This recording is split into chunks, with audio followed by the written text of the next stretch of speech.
Obrigado. É uma honra estar com vocês hoje nessa formatura de uma das mais excelentes universidades do mundo. Verdade seja dita, eu nunca me formei na faculdade. Esta foi a vez na vida em que eu cheguei mais perto de uma formatura de faculdade. Hoje eu gostaria de contar para vocês 3 histórias da minha vida. É isso, não é grande coisa, só 3 histórias. A primeira história é sobre ligar os pontos. Eu deixei a Reed College depois dos primeiros 6 meses, mas então eu fiquei um tempo de 18 meses antes de eu realmente sair. Então, por que eu saí? Começou antes de eu nascer.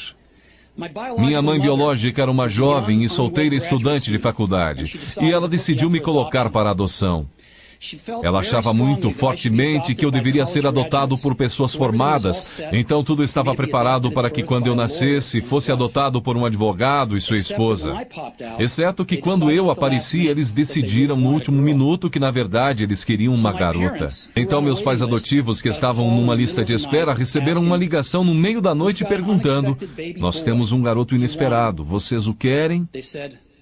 Eles disseram: "É claro." Minha mãe biológica mais tarde descobriu que minha mãe adotiva nunca se formou na faculdade e que meu pai adotivo nunca se formou no colégio, ensino médio. Ela se recusou a assinar os papéis finais da adoção. Ela só cedeu alguns meses depois, quando meus pais adotivos prometeram que um dia eu iria para a faculdade. Esse foi o começo na minha vida. E 17 anos depois eu fui para a faculdade.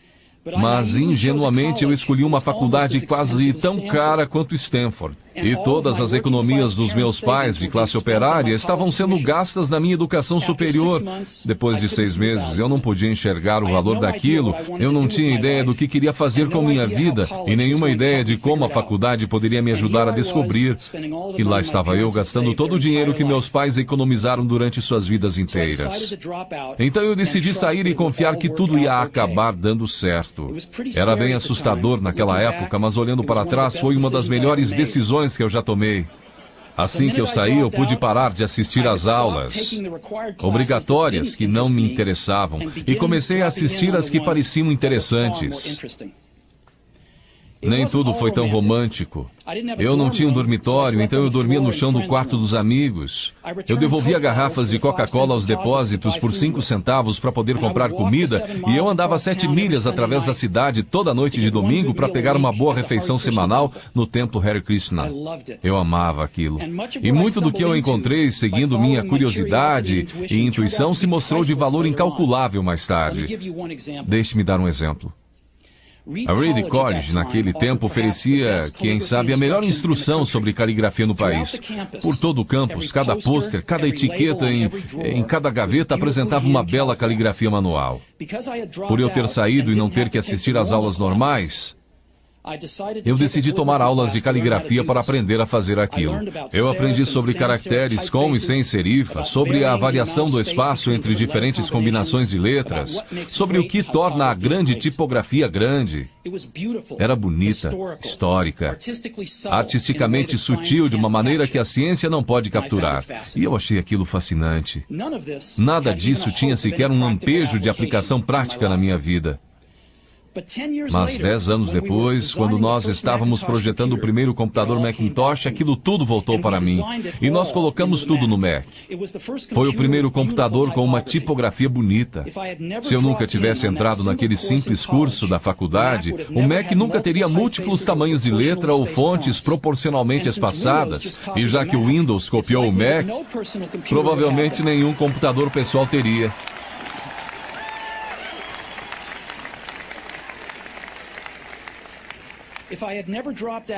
Se eu nunca tivesse deixado a faculdade, eu nunca teria entrado na aula de caligrafia, e os computadores pessoais poderiam não ter a maravilhosa tipografia que eles têm.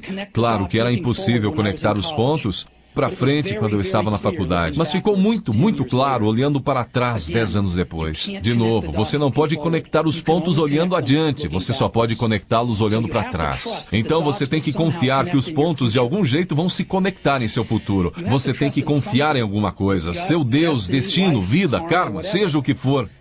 Porque acreditar que os pontos vão se ligar em um momento vai te dar confiança para seguir seu coração, mesmo que ele te leve para um caminho diferente do previsto. E isso fará toda a diferença.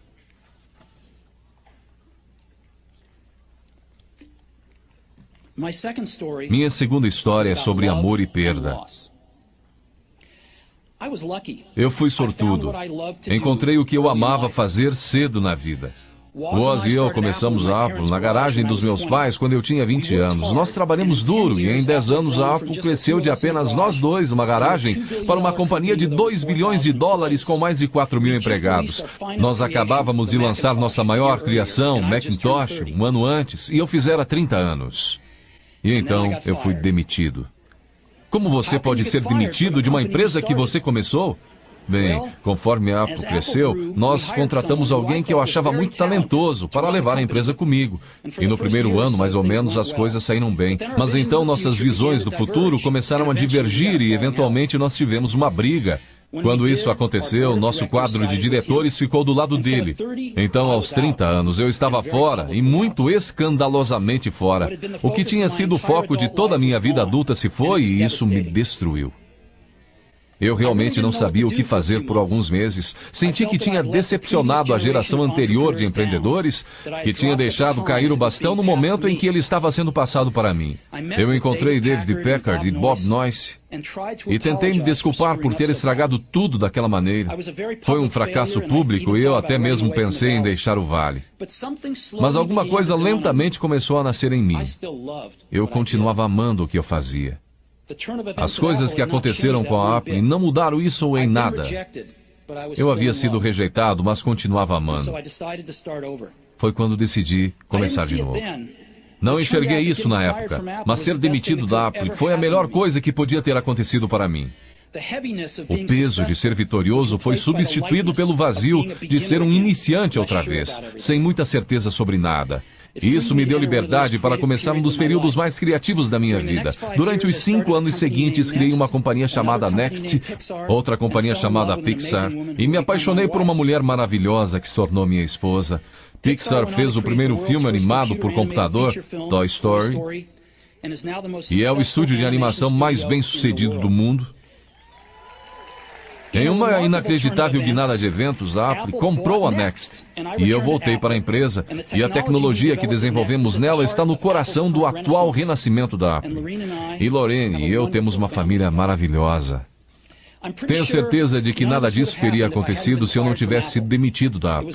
Foi um remédio horrível, mas eu entendo que o paciente precisava. Às vezes a vida bate com um tijolo na sua cabeça. Não perca a fé. Estou convencido de que a única coisa que me permitiu seguir adiante foi o meu amor pelo que fazia. Você tem que descobrir o que você ama. Isso é verdadeiro tanto para o seu trabalho quanto para com as pessoas que você ama. Seu trabalho vai preencher uma parte grande da sua vida. E a única maneira de ficar realmente satisfeito é fazer o que você acredita ser um ótimo trabalho. E a única maneira de fazer um excelente trabalho é amar o que você faz. Se você ainda não encontrou o que é, continue procurando. Não sossegue. Assim como todos os assuntos do coração, você saberá quando encontrar. E como em qualquer grande relacionamento, só fica melhor e melhor à medida que os anos passam. Então continue procurando até você achar. Não sossegue.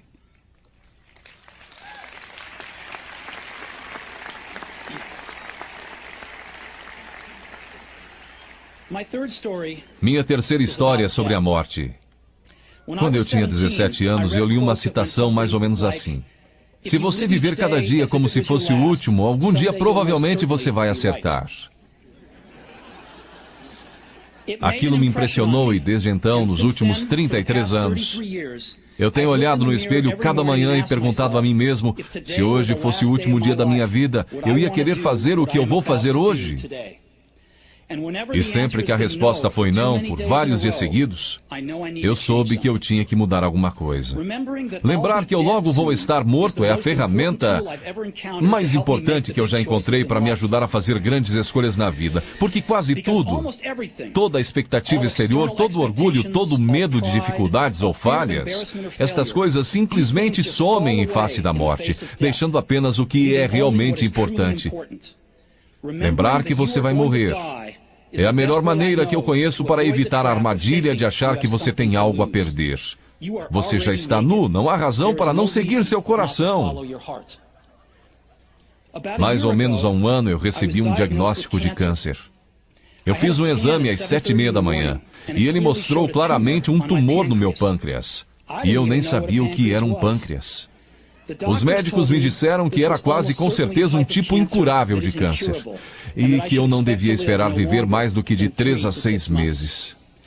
Meu médico me aconselhou a ir para casa e botar meus negócios em ordem, o que no idioma dos médicos significa prepare-se para morrer. Significa tentar dizer aos seus filhos tudo o que você pensou que teria os próximos 10 anos para lhes dizer em apenas uns poucos meses. Significa ter certeza que tudo está no lugar para que seja tão fácil quanto possível para sua família. Significa dizer adeus. Eu fiquei com aquele diagnóstico o dia inteiro. Depois, naquela noite, eu tive uma biópsia, em que eles enfiaram um endoscópio na minha garganta através do meu estômago e dentro dos meus intestinos, colocaram uma agulha no meu pâncreas e pegaram algumas células do tumor. Eu estava sedado, mas minha esposa, que estava lá, me disse que quando eles viram as células no microscópio, os médicos começaram a chorar, porque descobriram que era uma forma muito rara de câncer pancreático que seria curável através de cirurgia. Eu fiz a cirurgia e hoje eu estou bem.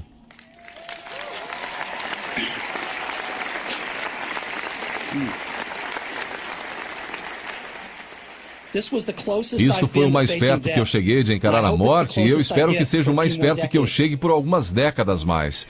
Tendo sobrevivido, hoje eu posso dizer isto a vocês com um pouco mais de certeza do que quando a morte era um conceito útil, mas puramente intelectual. Ninguém quer morrer. Mesmo as pessoas que querem ir para o céu não querem morrer para chegar lá. E mesmo assim, a morte é o destino que todos nós compartilhamos. Ninguém nunca escapou dela. E é como deveria ser, porque a morte é muito provavelmente a melhor invenção da vida. É o agente de mudança da vida. Ela tira o velho do caminho para dar espaço ao novo. Por enquanto, o novo são vocês. Mas algum dia, não muito distante, vocês gradualmente vão se tornar os velhos e sair do caminho. Me desculpe por ser tão dramático, mas é totalmente verdade. Seu tempo é limitado, então não gaste vivendo a vida de outra pessoa. Não caia na armadilha do dogma, que é viver com os resultados do pensamento de outra pessoa. Não deixe o ruído da opinião alheia sufocar sua voz interior. E mais importante, tenha coragem de seguir seu coração e sua intuição. Eles, de alguma forma, já sabem o que você realmente quer se tornar. Tudo mais é secundário.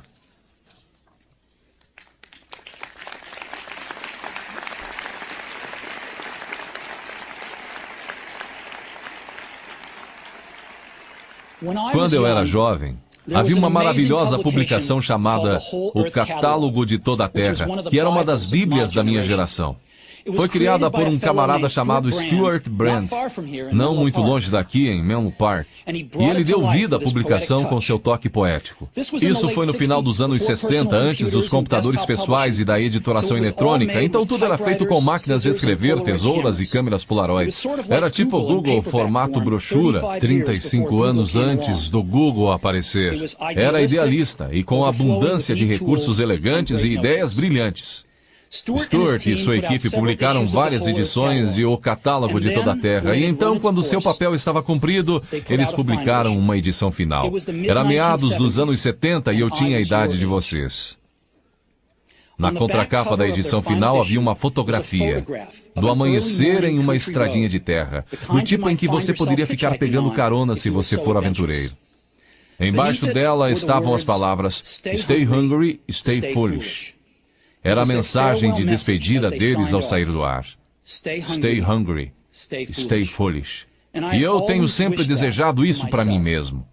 E agora, a vocês, se formarem para começar outra vez. Eu desejo isso a vocês. Stay hungry, stay foolish.